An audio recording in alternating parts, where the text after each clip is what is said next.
There's one more special method that I'm going to show you, and it's called the str method or the string method. And that comes in handy. I'm going to get rid of all of this, or I'm just going to comment that out and hide it. So I still have my car and my other car created. But if I print my car like this,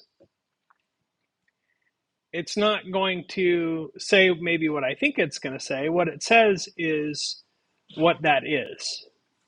Okay, it says inside the main function of my program, there is a CLCar object. So it's based on the CLCar class, and it's an object, and this is its location in the computer's memory. I don't really care about most of that stuff.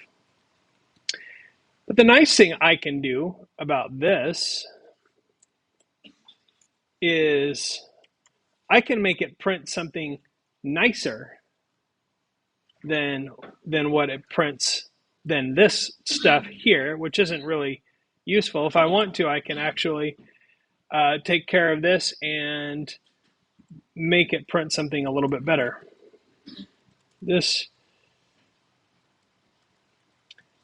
I'm going to use an F string here for this. This self.strMake. Now, remember, this is why every method has self in here, because I have to use self if I want to access those variables, because I have to make sure that it knows I'm talking about the properties of this object. Has str, self.int wheels. Okay, so now that I've set this str or string method for that object, non-string. Why is it? Well, it's working though.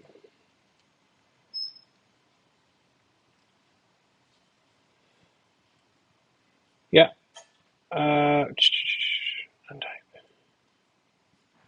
Oh, you know what? I don't want it to print that. I want it to return it. That's why. So it's going to return this F string. I knew that I wanted it to print, but it's already printing there. So when I run that, there we go. This Ford has 6 wheels. So it's just going to return something. It doesn't actually print it here. It just returns. What it wants it to return is a string, because it's a string method. Silly me. So it returns a string, and then that string is now what gets printed if I print out that, or I can take that string and put it somewhere else. So if I want to print my other car, that string method will work the same way for both of them.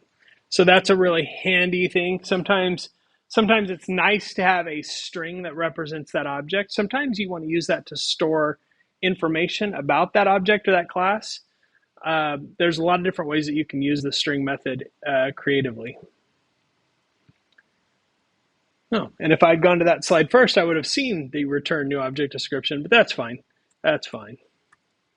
So